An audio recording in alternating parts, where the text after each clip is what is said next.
राजपुर शहर हमेशा शांत माना जाता था, लेकिन उस रात हवा में कुछ अनजाना डर घुला हुआ था। घड़ी में रात के 12:47 बज रहे थे। सड़कें खाली थीं, बस स्ट्रीट लाइट्स की पीली रोशनी कांप रही थी। इंस्पेक्टर अनिरुद्ध सिंह अपनी जीप से मेन मार्केट की ओर बढ़ रहे थे कि तभी वायरलेस पर आवाज आई, साहब, सिविल लाइन के पास एक संदिग्ध साया घूमता देखा गया है। इलाके में पिछले हफ्ते 2 चोरी हो चुकी हैं। अनिरुद्ध जीप मोड़ते हुए बोले, मैं पहुंच रहा हूं। सिविल लाइन हमेशा की तरह शांत थी, लेकिन आज की खामोशी में कुछ अजीब बेचैनी थी। अचानक एक मकान की छत पर हल्की सी टॉर्च की रोशनी चमकी।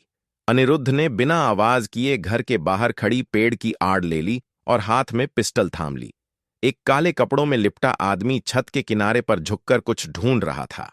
अचानक थक, आदमी का पैर फिसला और उसके बैग से कुछ गिरा, हीरे की एक चमकीली अंगूठी।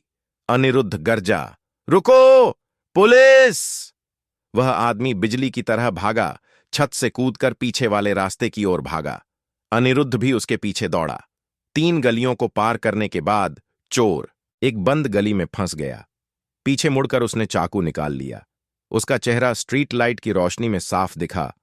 वह शहर में कुख्यात ब्लैक शैडो था, जिसका नाम कई महीनों से पुलिस की नाक में दम किए हुए था।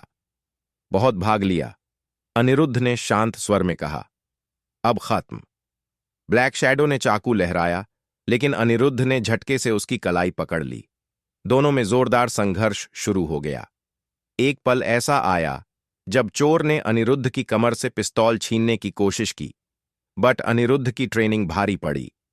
उन्होंने उसे दीवार से टकराया और हथकड़ी लगा दी। थाने में पूछताछ के दौरान एक चौंकाने वाली बात सामने आई।